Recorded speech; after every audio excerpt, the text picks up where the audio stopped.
Hi, welcome to Conversations in Music with Michael Feinstein. This is my Gershwin Gallery, and on a previous video I showed you part of it, but it was getting a little long-winded, so I thought I would save more of it for now. So here we go.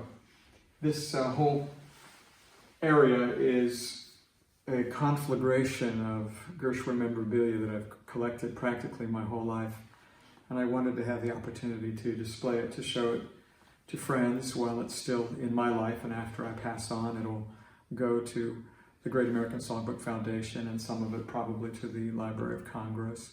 The whole purpose of all of this is that it tells a story about achievement of two genius songwriters, George Gershwin, the music, and Ira Gershwin, the lyrics. And Ira Gershwin was my mentor and a man whom I speak of quite often, because without him I probably wouldn't be speaking to you now. And this is a photo of Ira that was taken around the time he wrote his book, Lyrics on Several Occasions. And at this point he was around 63 or 64 years old. And I believe that this picture was taken by his Chinese cook who had a nephew, his Chinese cook's nephew. His cook's name was Li Shu, and I believe his nephew took this very lovely portrait. Now, to the right of that is something that is quite rare. This is the original art for the cover of the sheet music of Porgy and Bess. Porgy and Bess was first produced in New York on October 10th, 1935. And at that time, of course, the publishers prepared all of the songs that were written for the opera, as well as the full operatic score, for purchase. And so many thousands and thousands of pieces of sheet music were produced, and they all needed to have some kind of illustration or photograph or art on their covers. So you can imagine what kind of industry that was. There were artists who made their living solely by doing commercial art, by doing illustrations, not only for sheet music, but for books and magazines and other periodicals. But what's fascinating to me is that these sheet music covers have a lot of recognizable styles by these different artists, and I've come to know some of their names. There was a man named Sidney Leff who became quite renowned for his sheet music covers. There was Joseph Barbel, who did a lot of the early Irving Berlin covers. And many of the show music covers done for harms and chapels were created by a man named Benjamin Harris and his wife Joy Harris, and he used an airbrush technique that was relatively new in the time in which he was creating these covers. And he even wrote a book that was published sometime in the 1950s, I think, called Airbrush Illustration, Ben George Harris. Now, George is actually his wife Joy's name, and that was the name that they used when they did a cover together. When he did a cover solo, it was B. Harris. When he and his wife Joy collaborated on a cover, it was Ben George Harris. So they collaborated on this book about airbrush illustration. And in the book, they include illustrations of many of the sheet music covers which they designed. Okay, this book was published in 1947, and so it shows all the different instruments needed, and then it has a chapter on black and white, airbrushing in different patterns, typical frisket shapes and effects, and it gives you all the technical information about how to implement the different shades and such. He's quite a marvelous artist. He died in 1956. Oh, there it is. He obviously thought very highly of Porgy and Bess because of this art, because it is in his book. It says, a famous song title calling for imagination and careful planning. And that is absolutely true, because if you look at this cover, it gives an encapsulation of the story of Porgy and Bess. It has Porgy on his goat cart because he was a cripple.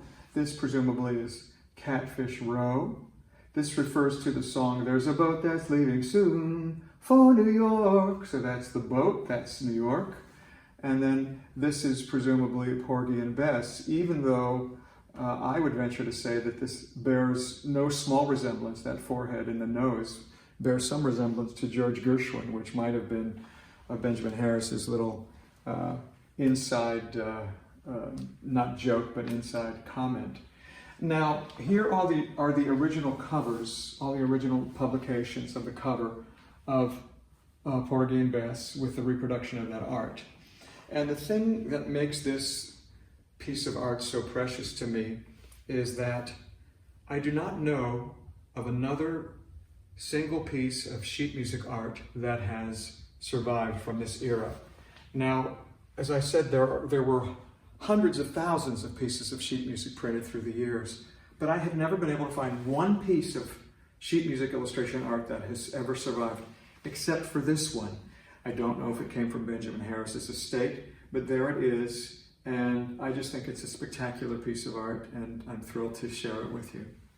So, put this thing back. On this table are various Gershwin artifacts, some insignificant, like these little medals, and others more significant. This is a copy of the medal that was posthumously awarded to George and Ira Gershwin, a Congressional Medal of Honor, 1985. And it reproduces Ira's handwriting, shining star and inspiration, worthy of a mighty nation. Of thee I sing, this is Of Thee We Sing. And this is one that Leonore Gershwin, I think, had gold plated to give to friends. So that's where that came from. This is a photo of George Gershwin taken in 1933 by Carl van Vechten. This is a harmonica that the great classical and pop harmonica player Larry Adler gave to Ira Gershwin on a visit in the early 1980s. Larry Adler was a good friend of George Gershwin's, and he used to do a very famous performance of Rhapsody in Blue for harmonica and accompaniment, which was very novel at the time and very successful, I might add, especially with the opening glissando. It sounds great on the mouth organ, as Larry Adler referred to it. This is a fascinating little piece. This is a photo taken in the Catskills in 1918 of George Gershwin and a man named Jacob Arnold, both in drag. That is George Gershwin in a dress, ladies and gentlemen. And it's a postcard that he gave to a lady. It says, to our dear friend, or to our friend, Miss Bender, best wishes from Jacob Arnold, Geo Gershwin. And then it says 1918-19, Catskills Mountain Hotel, piano player. So there must have been some sort of costume party or some silly event which necessitated Gershwin as a hired hand to get done up in that very unflattering ensemble. So there is that. Now, this thing here has a very interesting history. See if I can get it under the light here. This is, in its present form, a charm bracelet that was given to me by Leonore Gershwin. But originally, it was the chain to which George Gershwin's pocket watch was attached. And underneath his vest, on the chain, were certain of these charms which were given to him by different ladies. That heart was given to him by Alma Hurst, who was one of his early flames. That bird, you can't see it, but in the two eyes, one is a sapphire stone and the other is a dove. What's the stone? A sapphire and a diamond in the dove, sorry. A sapphire and a diamond given to George Gershwin from Kay Swift, because diamond and sapphire were both of their birthstones. So that was from Kay to George. And when Porgy and Bess opened, George gave to Ira a little charm of a whale, and the mouth opens and you see the head of Jonah in it, commemorating the line from It Ain't Necessarily So, oh Jonah, he lived in the whale. So Ira said, thank you, George, but I don't have any place to use the charm. So George put it on the, is it called the fob, that was part of his pocket watch, because when he played concerts, he never wore a wristwatch because it would have gotten in the way of his playing. And then after George passed away, Leonore Gershwin had it made into a charm bracelet, and she added a couple of charms. Oh, that was George's mezuzah. That slipper came from an unknown flame. One of them, the fishing reel, was given to Lee by Kurt Weill when Ira and Kurt Weill wrote Lady in the Dark. And this wedding bell was given by Arthur Schwartz to Lee Gershwin when Arthur and Ira wrote a Broadway musical called Park Avenue, which was a musical about marriage and divorce. And Lee Gershwin gave me a little piece of paper in which she described all of the charms, and I have that in the back there. This is a bust of George Gershwin that was presented to Johnny Green when he conducted the Dallas Symphony, and after Johnny's passing, his wife gave it to me. So it's very sweet to have that in remembrance of Johnny Green, who was another very close friend of George's. This piece up here is a color pencil drawing in the hand of George Gershwin, produced September 7th, 1936 at Lake Arrowhead, California. September 7th happens to be my birthday, and this piece was a drawing of a lady named Marion Marsh. This is a photograph of Marion Marsh, and she was actually dating and married a very close friend of George Gershwin's, Jack McGowan, who I believe co-wrote the libretto of Lady Be Good.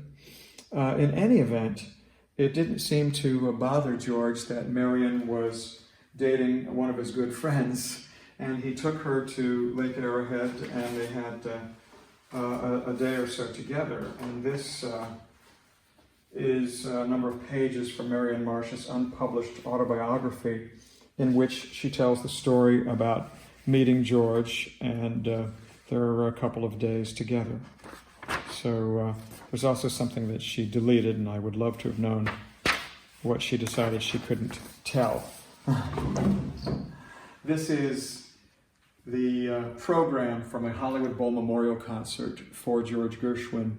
George died July 11th, 1937, and a couple of months later, September 8th, 1937, there was a major celebration at the Hollywood Bowl. Not a celebration, but a memorial. And Ira Gershwin autographed this for me shortly after I met him, and affixed a signature of his brother's from a canceled check.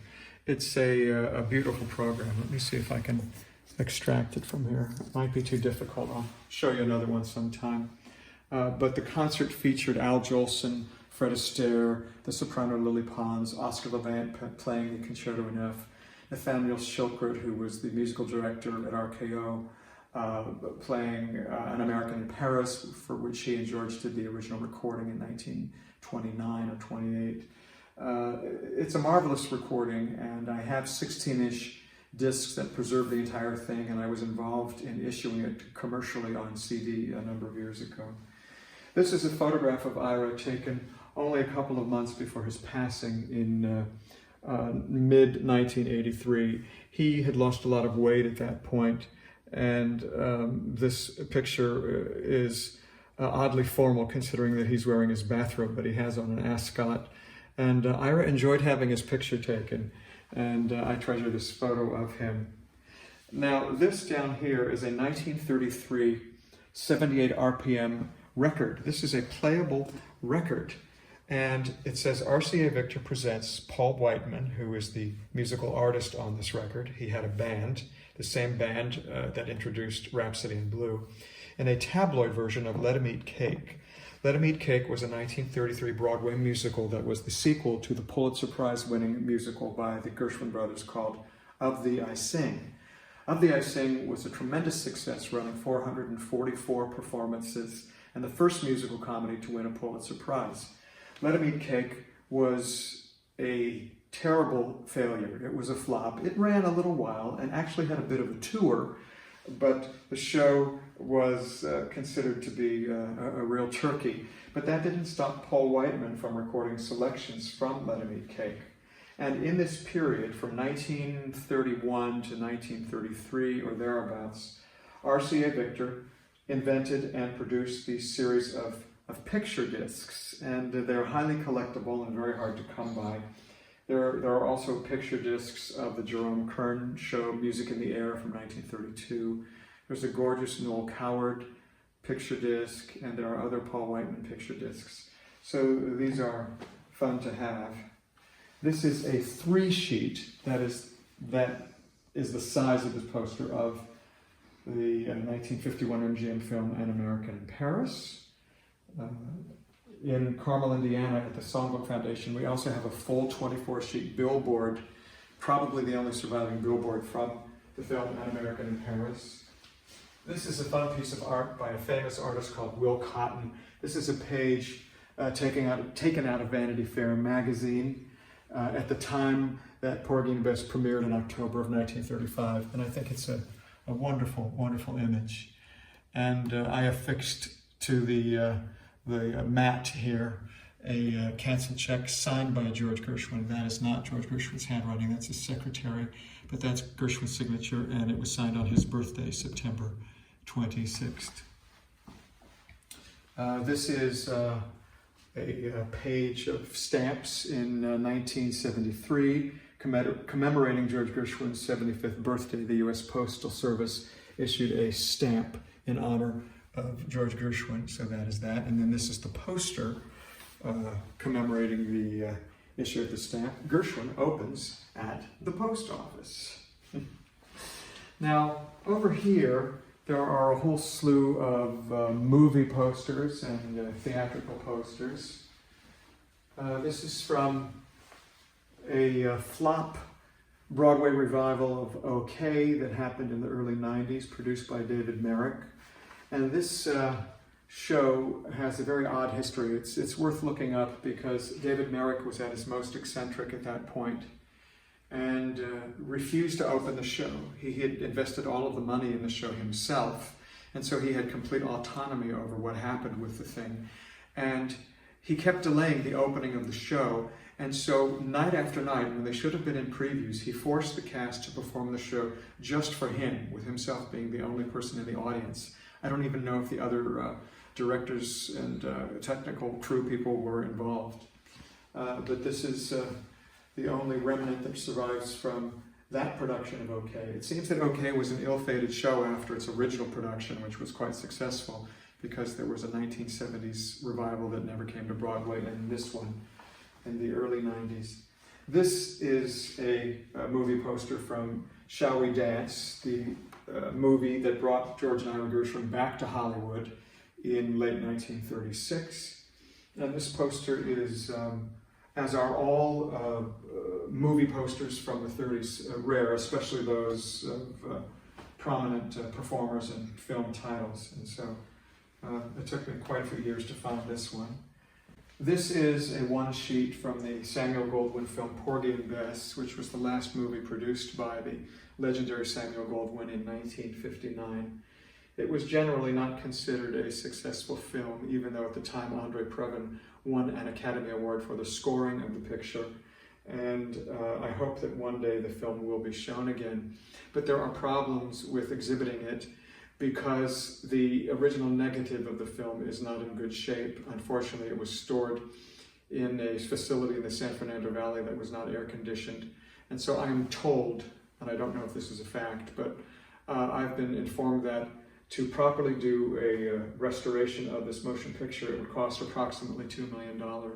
So I don't know if anybody will pony up $2 million to revive a film that might not have more than a few people curious to see it at this point. This poster is autographed to me and my husband Terence by Sidney Poitier, which is quite rare, I'm told, for him to sign artifacts from Porgy and Bess. The art connected to Porgy and Bess through the years is a lot of fun to look at. This is from the revival of Porgy and Bess that played Radio City Music Hall, produced by Gershwin Gallery, who produced the first revival of Porgy and Bess that featured the entire score of the opera. Prior to Gershwin Goldman's production in 1973 by the Houston Grand Opera, Porgy and Bess was only available on records and could only be seen in performance cut. But this was the first major revival that featured the entire opera, and it's something of which Ira Gershwin was very proud. The production then later moved to the Eurus Theater at 52nd Street west of Broadway, and the Eurus Theater is now known as the Gershwin Theater, so it's ironic that Porgy and Bess played there and eventually became the Gershwin Theater. This poster is from a 1950s revival of Porgy and Bess that was on Broadway in 1952, and it was that revival that really brought Porgy and Bess back to prominence. But it was unusual in that it had dialogue, and it was not a revival of the complete opera, which did not have dialogue. It was all recitative, as is used in opera. And yet this production was a combination of some recitative, some dialogue, and it was more like a Broadway musical, even though it was sung in operatic style. And this production was so incredibly successful that the government sent this company on a State Department tour all through Europe, including playing in Russia, in the USSR, where it was a magnificent success. And Truman Capote wrote his first novel, The Muses Are Heard, about the tour of this production of Porgy and Bess to the USSR. This is a poster from a movie called The Shocking Miss Pilgrim, which was the last complete film score written by George and Ira Gershwin. The film was released in 1947. George Gershwin died in 1937, but Ira took unpublished tunes of his brothers and fashioned new lyrics for this movie. Unfortunately, it didn't turn out very well, and Ira was very disappointed because originally 20th Century Fox was supposed to borrow Judy Garland from MGM to star in the thing. He wrote the score with Judy Garland in mind, but she did not make the movie, even though Garland later made some very pleasing recordings of 3 of the songs from the score of The Shocking Miss Pilgrim.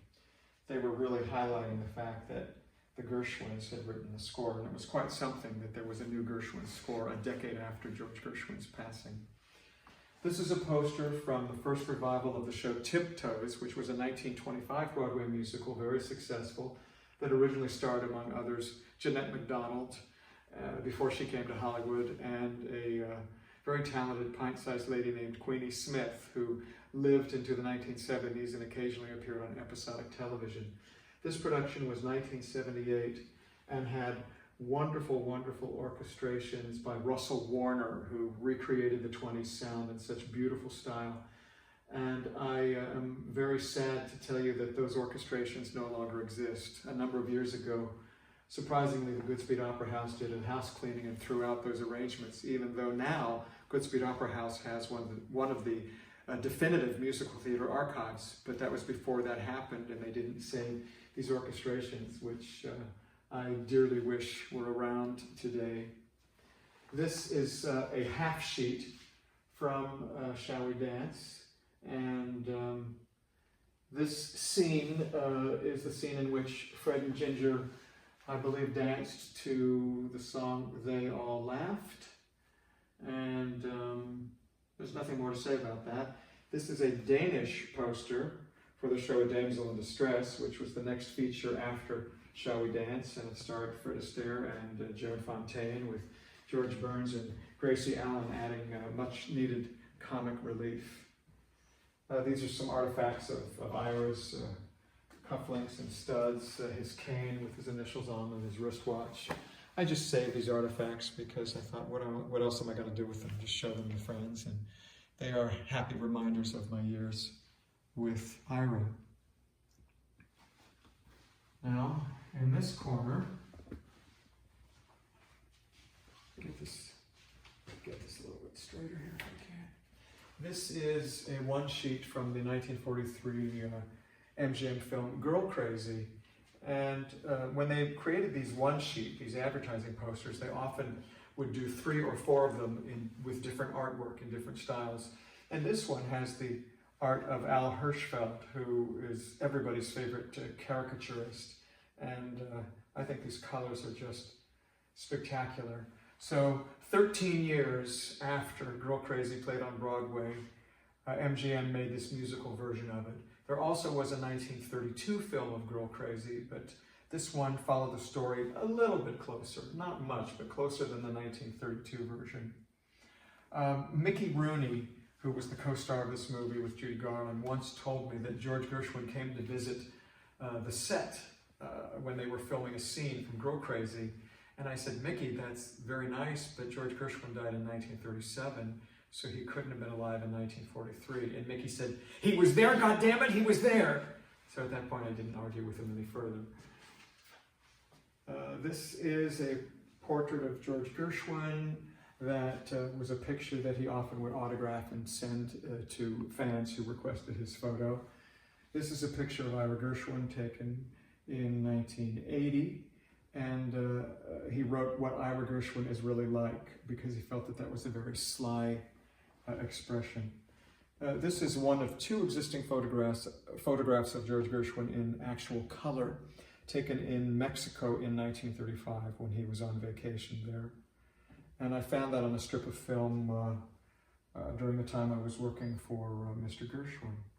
This is a Vogue picture record from the 1940s of Rhapsody in Blue, played by Phil Spitalny and his all-girl orchestra.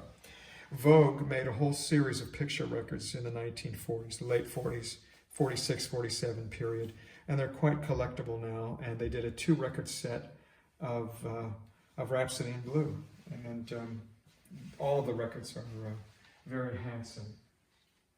Well, let's see. So I'll take you back to the beginning of my relationship with Ira.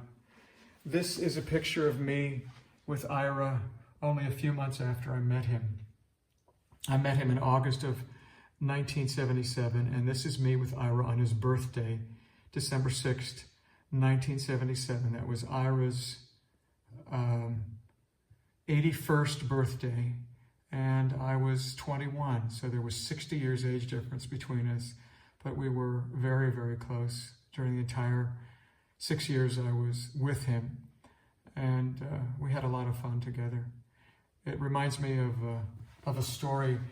Once I was with Ira, and he was telling me an anecdote about Girl Crazy, and then something else, and then he said, that happened in 1931. I said, no, Ira, that happened in 1930. He said, no, I remember, it was 1931. And I said, I hate to disagree with you. And then I got a reference book and showed him that it actually was 1930. And he said, well, you have an advantage over me. And I said, what is that? He said, I've only lived my life. You've thoroughly researched it. So now let's go to the piano.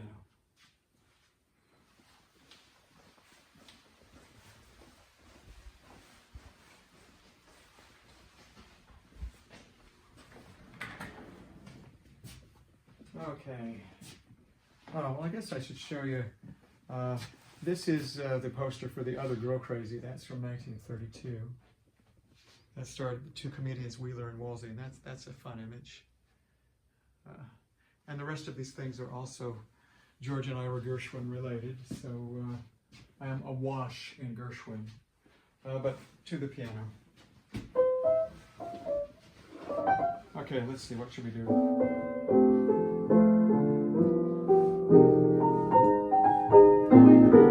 It's wonderful, it's marvelous. You should care for me. It's awful nice, it's paradise. It's what I love to see. You've made my life so glamorous. You can't blame me for feeling amorous. It's wonderful, it's marvelous that you should care for me. It's wonderful, it's marvelous, you should care for me. It's elegant, it's what I want, it's what I need to see. My dear, I feel so tingleish, I'll even overlook your English. It's exceptional, it's no